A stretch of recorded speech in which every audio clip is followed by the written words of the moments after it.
নমস্কাৰ ষ্টুডিঅ'ত মই ময়ূৰী এটা ব্ৰেকিং নিউজ লৈ আহিছো জীৱন ডেকাৰ পিছত কেন্দ্ৰীয় কাৰাগাৰৰ আলহী পিকে দত্ত 14 দিনৰ বাবে ন্যায়িক জিম্মালৈ প্ৰেৰণ কৰা হৈছে পিকে দত্তক আৰু সিআইডিয়ে পিকে দত্তক জেৰাৰ বাবে নিবিচাৰিলে আদালতত এক গুৰুত্বপূৰ্ণ খবৰ জনাই আছো জীৱনৰ পিছত কেন্দ্ৰীয় কাৰাগাৰৰ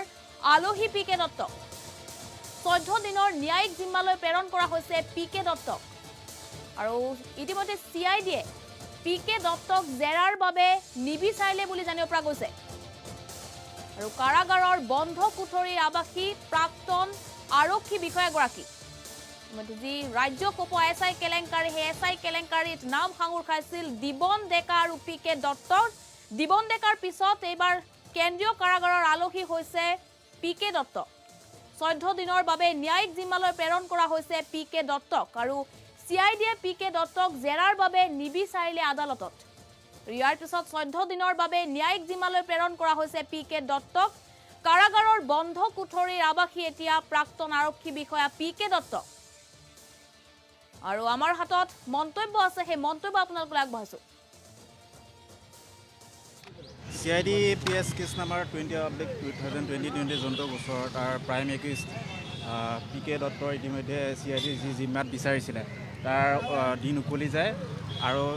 সিআইডিয়ে নতুনকৈ তেওঁক জিম্মাত বিচৰা নাই বাবে মহামান্য আদালতে তেওঁক ন্যায়িক জিম্মালৈ প্ৰেৰণ কৰিছে তেওঁক 14 দিনৰ বাবে ন্যায়িক জিম্মালৈ প্ৰেৰণ কৰা হৈছে আৰু যিহেতু তেওঁৰ যোৱা ডেটত মহামান্য আদালতে নিৰ্দেশ দিছিল যে তেওঁৰ মেডিকেল ৰিপৰ্টসমূহ যাতে আয়োগে জমা দিয়ে সেইমতে আজি জমা দিছে তেওঁৰ অক্সিজেন লেভেলটো অলপ কমি আছে আৰু কাৰ্ডিঅ' প্ৰব্লেম বিশেষভাৱে আছে সেইকাৰণে তেওঁৰ জীয়ৰীয়ে আজি এখন মহামান্য আদালতত আবেদন দিছে যাতে ঘৰৰ পৰাই সেই দেউতাকৰ যিখিনি দৰৱ পাতি যাতে যোগান ধৰিব পাৰে সেয়ে মহামান্য আদালতক তেওঁৰ জীয়ৰীয়ে এখন আবেদন দিছে আৰু যিখন নেকি বৰ্তমান বিচাৰাধীন হৈ আছে আনহাতে দীপাংকৰ ৰয় ওৰফে বাপ্পা বুলি এজন তেওঁৰ 164 CRPCৰ যোনটো ষ্টেটমেণ্ট সেইটো মহামান্য আদালতে আজি ৰেকৰ্ড কৰিছে ট্ৰিটমেণ্টৰ ক্ষেত্ৰত আয়োগ নিৰ্দেশ দিছে যাতে ভালকৈ তেওঁৰ সেই ট্ৰিটমেণ্টৰ ব্যৱস্থা কৰে আনহাতে তেওঁৰ জীয়ৰীয়ে যিখন আবেদন আজি মহামান্য আদালতক দিছে ঘৰৰ পৰা বেমাৰ দৰৱ পাতি দিবৰ কাৰণে সেইখন এতিয়াও বিচাৰাধীন হৈ আছে খন্তেক সময়ৰ পিছতে গম পাম কাৰাগাৰত থাকিয়ে ট্ৰিটমেণ্ট কৰিব লাগিব হয় মেডিকেলত এতিয়ালৈকে সেইটো দিয়া হোৱা নাই কাৰাগাৰত থাকিয়ে ট্ৰিটমেণ্ট কৰিব লাগিব কাৰাগাৰত যোৱাটো নিশ্চিত হৈছে এইটো আৰু এয়া আপোনালোকে মন্তব্য শুনিলে ইতিমধ্যে কাৰাগাৰত যোৱাটো নিশ্চিত হৈ পৰিছে 14 দিনৰ বাবে ন্যায়িক জিম্মালৈ প্ৰেৰণ কৰা হৈছে পিকে দত্তক যি এছআই কেলেংকাৰী ৰাজ্য কোপ এছআই কেলেংকাৰীৰ নাম সাঙুৰ খাইছিল পিকে দত্তৰ আৰু তাৰ পিছতে পিকে দত্তৰ যি সম্পত্তিৰ পাহাৰ বহিছিল সেই সম্পত্তিৰ পাহাৰ ওলাই পৰিছিল তাৰ পিছতে পলাতক অৱস্থাত আছিল পিকে দত্ত আৰু ইতিমধ্যে আৰক্ষীয়ে গ্ৰেপ্তাৰ কৰিছে আৰু 14 দিনৰ বাবে ন্যায়িক জিম্মালৈ প্ৰেৰণ কৰিছে সিআইডিয়ে পিকে দত্তক জেৰাৰ বাবে আদালতত নিবিচাৰিলে আৰু তাৰ বাবে 14 দিনৰ ন্যায়িক জিম্মালৈ ইতিমধ্যে প্ৰেৰণ কৰা হৈছে কাৰাগাৰৰ বন্ধ কোঠৰীৰ এতিয়া আলহী হৈছে প্ৰাক্তন আৰক্ষী বিষয়াগৰাকী আৰু অধিক তথ্যৰ বাবে সিজিএম আদালতত উপস্থিত আছে আমাৰ সতীৰ্থ সাংবাদিক অভিজিত আচাৰ্য অভিজিতে অধিক তথ্য জনাব হয় অভিজিত ইতিমধ্যে পিকে দত্তক 14 দিনৰ বাবে ন্যায়িক জিম্মালৈ প্ৰেৰণ কৰা হৈছে অভিজিত চাওক দেখা গৈছিল এছআই কেলেংকাৰী ৰাজ্য কোপা এছআই কেলেংকাৰীৰ মূৰ যিগৰাকী খলনায়ক বুলি কোৱা হৈছিল পিকে দত্তক আৰু সেইগৰাকী পিকে দত্তক সিআইডিৰ গোচৰৰ ভিত্তিত পিকে দত্তক গ্ৰেপ্তাৰ কৰা হৈছিল আৰু সিআইডিয়ে তেওঁক জিম্মাত বিচাৰিছিল আদালতত চিজিএম কোৰ্টত সিআইডিয়ে জিম্মাত বিচাৰিছিল আৰু সিআইডিয়ে জিম্মাত বিচৰাৰ পাছত 6 দিনত জিম্মা লাভ কৰিছিল আৰু পাছতে সিআইডিয়ে 6 দিনত জিম্মা লাভ কৰিছিল সিআইডিৰ জেৰাত তেওঁ কেইবাটাও বিস্ফোৰক মন্তব্য কৰিছিল আৰু সিআইডিৰ জেৰা কালত ৰাজ্য কঁপাই যোৱা এছআই কেলেংকাৰীৰ যি কেতবোৰ ন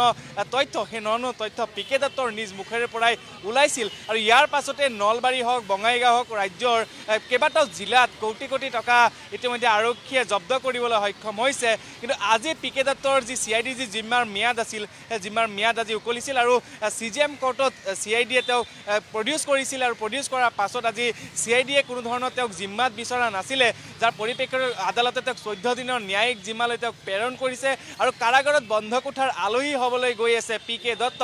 ক'ব লাগিব ময়ূৰী যে ক্ৰাইম ব্ৰাঞ্চৰ যি গোচৰ আছে 21/2020 সেই ক্ৰাইম ব্ৰাঞ্চৰ গোচৰৰ ভিত্তিত গ্ৰেপ্তাৰ হৈছিল দিবন ডেকা আৰু দিবন ডেকা বৰ্তমান যিহেতু ক্ৰাইম ব্ৰাঞ্চৰ যি জিম্মা আছিলে জিম্মাৰ ম্যাদ উকলিছিল আৰু ইয়াৰ পাছতে দিবন ডেকাক যিহেতু কোৰ্টত প্ৰডিউচ কৰা হৈছিল আৰু ইয়াৰ পাছতে দিবন ডেকাকো 14 দিনৰ ন্যায়িক জিম্মালৈ প্ৰেৰণ কৰিছিলে CJM আদালতে। বৰ্তমান CJM আদালতে যেহেতু 14 দিনৰ ন্যায়িক জিম্মালৈ PK দত্ত আৰু আনহাতে দিবন ডেকাকো যেহেতু আদালতে 14 দিনৰ ন্যায়িক জিম্মাত দিছে, গতিকে CJM বৰ্তমান কাৰাগাৰৰ বন্ধ কোঠাৰ যি কোঠৰীৰ যি তেওঁলোকে গৈ আছে PK দত্ত আৰু দিবন ডেকা এতিয়া বন্ধ কোঠাৰ যি আলহী হ'ব বৰ্তমান কাৰাগাৰৰ তেওঁলোকে আলহী হ'ব আৰু ৰাজ্য কঁপাই যোৱা কেলেংকাৰী যি আছে অসম আৰক্ষী নিযুক্তি প্ৰক্ৰিয়াৰ SI কেলেংকাৰীৰ যিগৰাকী খলনায়ক বুলি কোৱা হৈছে এইগৰাকী PK দত্ত বৰ্তমান গুৱাহাটী কাৰাগাৰৰ কেন্দ্ৰীয় কাৰাগাৰত আলহী হ'বলৈ গৈ আছে আৰু বৰ্তমান যেহেতু PK দত্তৰ জীয়ৰীয়ে আদালতত তেওঁ আবেদন কৰিছিলে যেহেতু PK দত্ত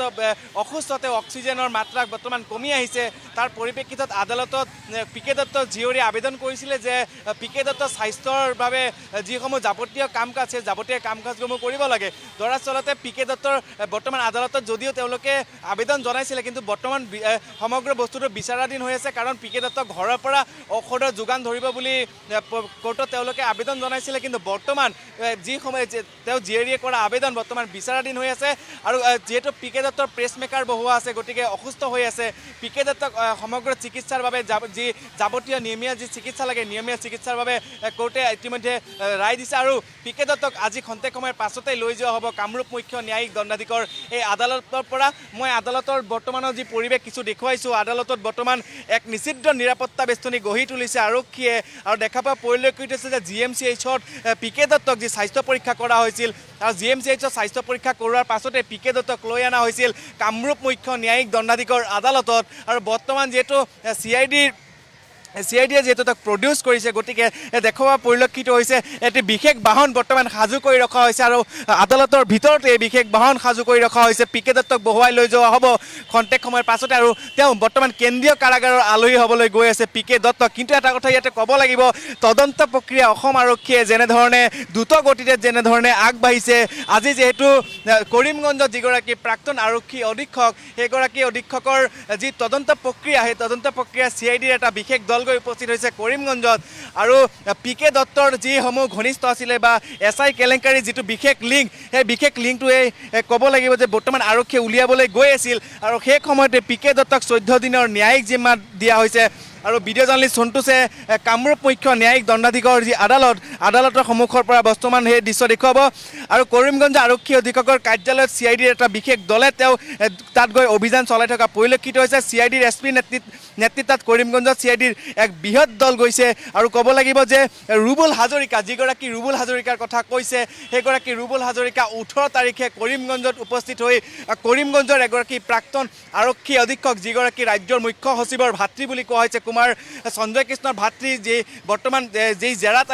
যি CIDয়ে জেৰা কৰিছে এই 18 তাৰিখে প্ৰশ্নকাকত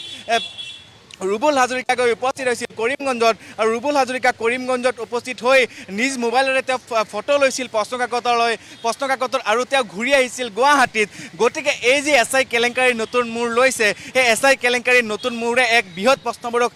চিহ্ন উদ্ভৱ হ'ব কাৰণ যিসকল ব্যক্তিক পূৰ্বতে গ্ৰেপ্তাৰ কৰা হৈছিল সেইসকল ব্যক্তি আছিল